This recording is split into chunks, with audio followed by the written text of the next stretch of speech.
Señor, abre mis labios, y mi boca proclamará tu alabanza. Gloria al Padre, y al Hijo, y al Espíritu Santo, como era en el principio, ahora y siempre, por los siglos de los siglos. Amén. Bienvenidos, hermanos y hermanas, a este momento. Qué bueno que te tomas estos instantes, estés en tu cama o ya listo para tomar el desayuno, o el que sea el momento que tú encuentres apropiado para escuchar la palabra. Yo sí quisiera invitarte a que lo hagas enfocándote en ella, no mientras haces otra cosa, sino enfocarte realmente a escuchar esta palabra, que en el caso de hoy está tomada del Evangelio de Marcos, capítulo 6, versículo 14 al 29.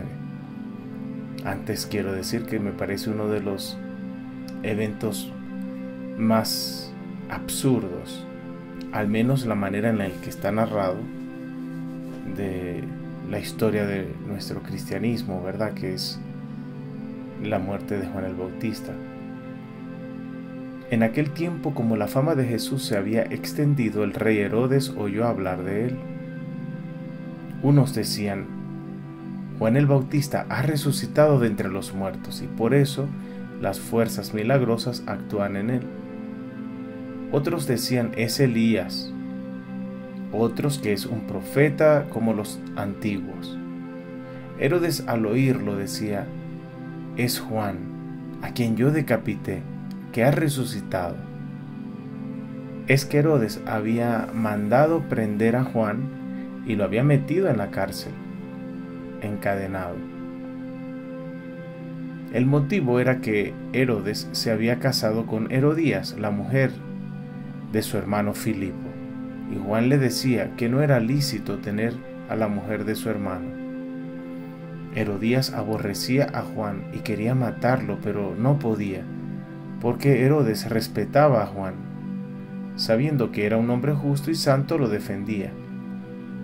Al escucharlo, quedaba muy perplejo, aunque lo oía con gusto.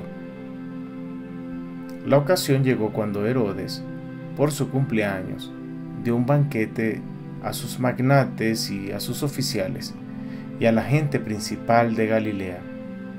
La hija de Herodías entró y danzó, gustando mucho a Herodes y a los convidados.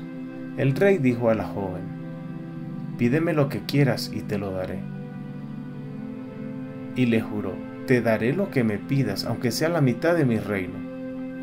Ella salió y le preguntó a su madre: ¿qué le pido? La madre le contestó: la cabeza de Juan el Bautista. Entró ella enseguida y a toda prisa se acercó al rey y le pidió: quiero ahora mismo que me des en una bandeja la cabeza de Juan el Bautista. El rey se entristeció por el juramento y los convidados, pues no podía desairarlos. Enseguida le mandó a uno de sus guardias que trajera la cabeza de Juan. Fue, lo decapitó en la cárcel, trajo la cabeza en una bandeja y se la entregó a la joven. La joven se la entregó a su madre. Al enterarse, sus discípulos fueron a recoger el cadáver y lo pusieron en un sepulcro. Palabra del Señor. Gloria a ti, Señor Jesús. Pues qué desagradable, que más que desagradable, absurdo.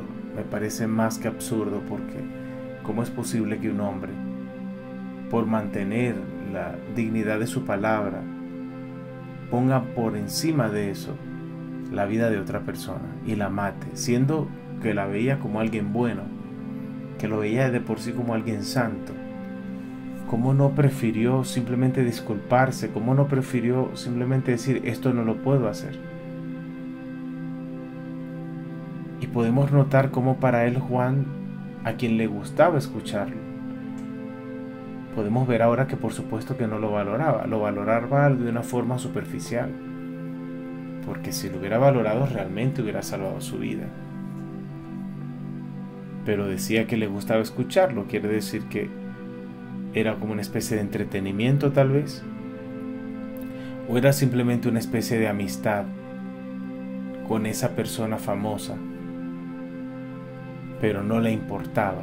Era solamente como una especie de amistad de colección aparente, una especie de trofeo social, como hace muchísima gente, a lo mejor con los padres, que pues les gusta estar cerca de algún que otro padre, pero nada más por aparentar, pero no quiere decir que realmente escuchen su evangelización, ni mucho menos. Solo les hace divertido ser el amigo del padre, pero no tienen nada que ver con su propuesta, no se vinculan, no se involucran ni con su persona, solamente con el show de que es el padre.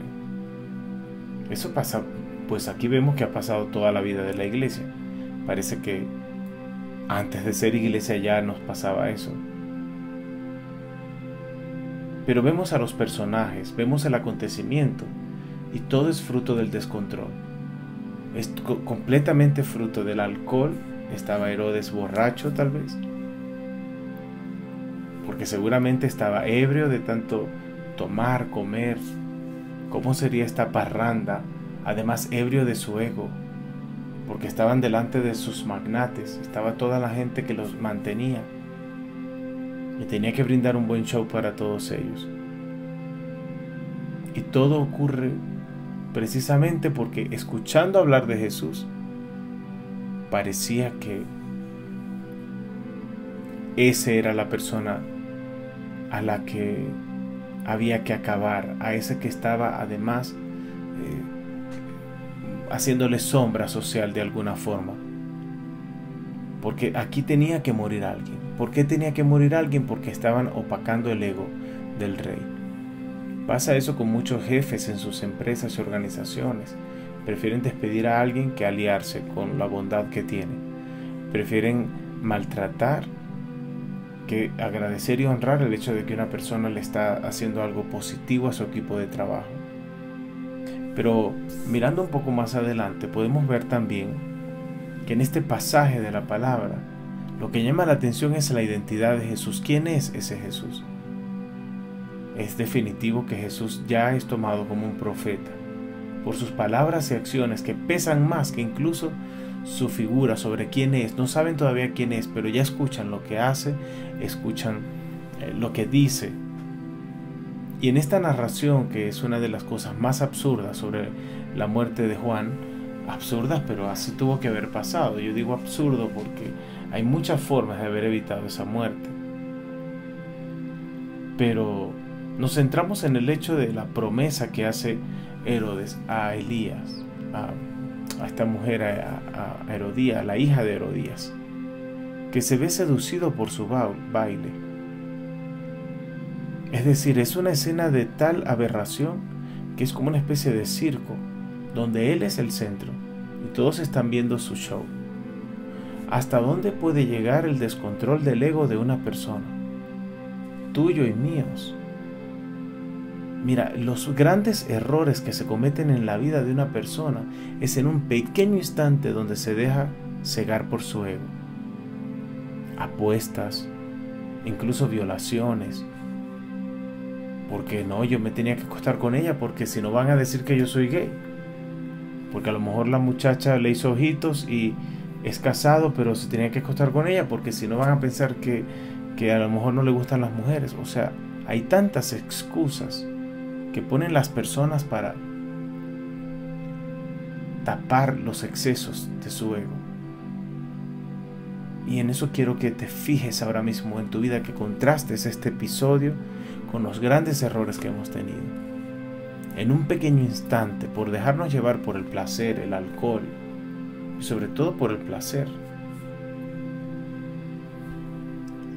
Cómo estaba embriagado una persona que tiene tanta autoridad que puede matar a una persona por complacer el circo en el que ya se había metido, por cumplir con esa promesa hecha con Herodías.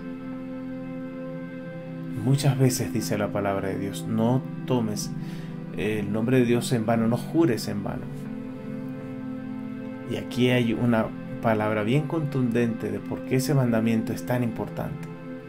Es tan importante que cuando algo se nos pide, nosotros seamos claros en lo que podemos y no podemos hacer.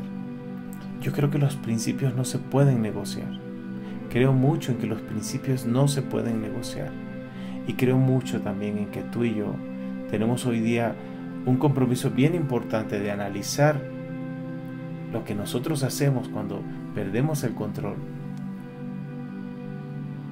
Porque hemos hecho cosas muy graves en esos momentos de embriaguez, de erotismo, momentos de a lo mejor de ansiedad, yo digo las apuestas, por ejemplo, o los pleitos, cuando te enojas demasiado y terminas golpeando a alguien, incluso a alguien que quieres. No siempre el escuchar a otra persona, el escuchar a una sola persona, es lo mejor que puedes hacer. Es importante que cuando dudas de la virtud de un consejo, preguntas a otra persona o simplemente eres fiel a tus principios, pero los principios no se negocian. Eso están haciendo muchos políticos, eso estamos haciendo nosotros mismos con la familia.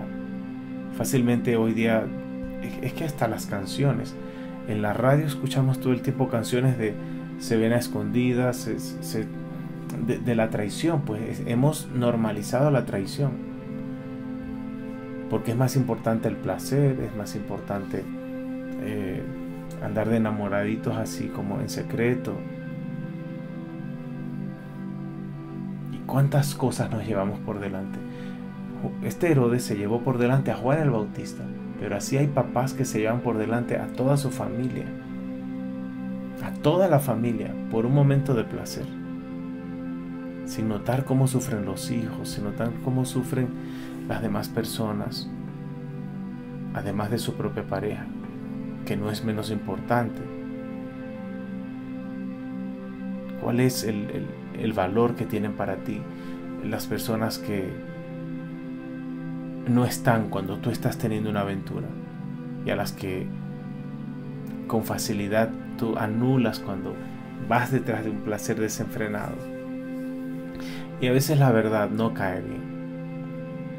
Estas verdades suelen no caer bien porque parece moralista. Yo no me considero una persona moralista, para nada. Pero sí siento que, por supuesto que no puedo negociar con los principios. No me considero alguien que esté dispuesto a caer en lo que cayó Herodes, por caer bien a alguien con quien tengo algún tipo de interés. Yo tengo que hacerle daño a otra persona. Me parece que las personas aquí, como vemos en esta palabra, podemos parecer usables por quienes tienen más dinero, como si fuéramos monos de circo. Bueno, perdón que haya sido un poco intenso yo con esta palabra, pero me parece que en la historia esto no debió ocurrir. No, es completamente absurdo. Yo tengo otra teoría. Yo creo que a lo mejor está narrado así por quedar bien con Herodes de alguna forma. Porque a lo mejor en ese momento, en la persecución, lo menos que debía hacerse era enojar a un asesino que mató de por sí a tantos bebés para conseguir a Jesús. Y a lo mejor lo contaron todo así como para decir, es que tenía que quedar bien con su palabra dada ante tanta gente. No tenía que quedar bien nada, era un asesino. Herodes fue asesino por mantener su poder, lo mismo que hacen los gobiernos. Matan a quien sea con tal de mantenerse en su poder. Ojalá que la historia no se repita en nuestras familias, sobre todo en nuestras familias, en nuestros trabajos o en tu propia vida, cuando tú traicionas a alguien nada más por mantenerte en un puesto de trabajo o por tener una aventura lejos de tu familia. El mundo tiene sed de justicia, pero la justicia tiene que empezar en la casa. Bueno, que el Señor te conceda hoy la gracia de afirmar en tu vida: mis principios no se negocian. Que Dios te bendiga.